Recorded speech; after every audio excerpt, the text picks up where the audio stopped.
Hey everyone, it's Miss Bell here from the Science Lab, and I am working from home right now, but I wanted to talk to you guys about your terrariums that I made for you guys 2 weeks ago.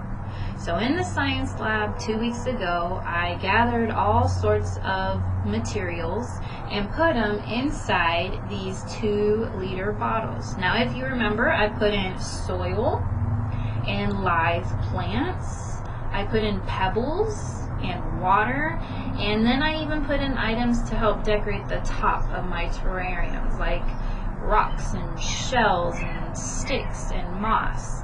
And then I sealed up my bottles with tape, and I screwed the lid on tight, and I took them home.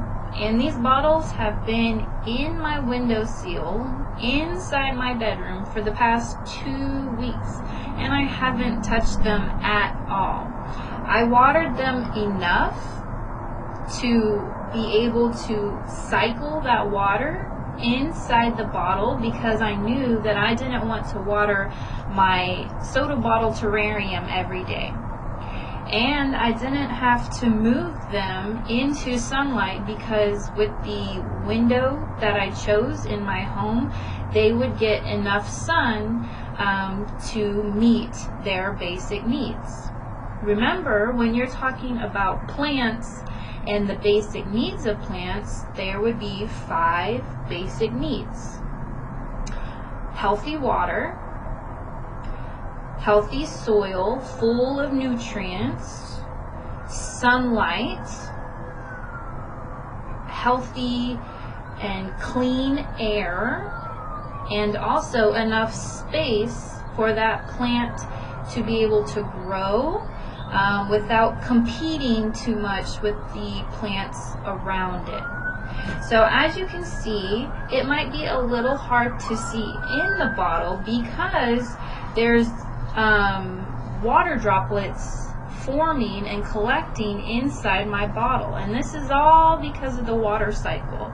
Now that's a big topic as far as science goes, and it might be a little tough for first grade. You'll learn about it later, but the water has been kind of making a big circle in a way inside the bottle, and it is down here at the bottom. There's some moisture in the soil, there's moisture in that air inside the bottle, and then it's also collecting on the actual bottle itself on the inside.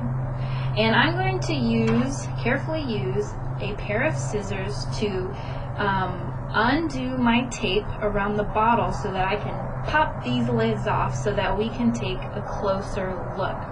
But before we do that, I want you to see what these bottles looked like 1 week ago. As you can see, all the snow is in the background because we've been having crazy weather here in Texas these past couple of weeks. And this is what it looked like as far as maybe 20 minutes ago in that same window.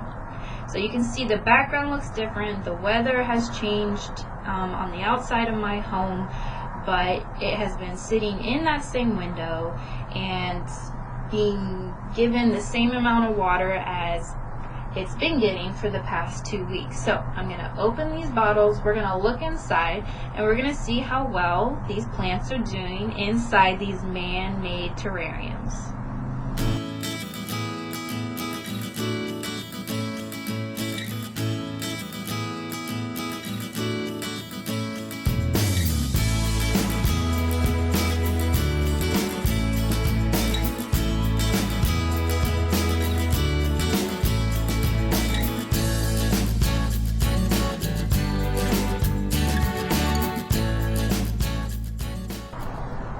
So for the most part, I would say each of these terrariums are doing pretty well, considering that we've had not a lot of sunlight in the past week and freezing temperatures outside. Now, even though my terrariums have been inside, they've been very close to my window. So the soda bottles might have gotten pretty cold sitting next to those windows these past couple of weeks. This plant in particular looks pretty much the same from when I purchased it 2 weeks ago, but this one looks like a lime green, and it was a darker shade of green when I bought it 2 weeks ago. Also, you can see some of the little pieces are wilting and not as strong. The stem is not as strong and as stiff as it should be. Now, that could be for a variety of reasons. Maybe they didn't get enough sunlight in these past couple of weeks. Maybe the soda bottles got too cold when it was snowing. Maybe once the snow went away and the sunlight came out, maybe they were getting too much sun. Maybe when I put in water 2 weeks ago when I made these terrariums, maybe this plant needed more water and this plant needed less water. It all depends on what plants you're talking about, because even though they have basic needs, you have to meet the certain criteria of that plant, making sure that it's in the correct temperature and the correct amount of water for that plant to survive. So I hope you guys enjoyed getting to check up on our man-made terrariums, and if any of you ever get around to maybe making one at home, please let me know about it. I am so excited to compare your results to my results, and I hope you are just as successful. Thanks so much, guys. Bye, first grade.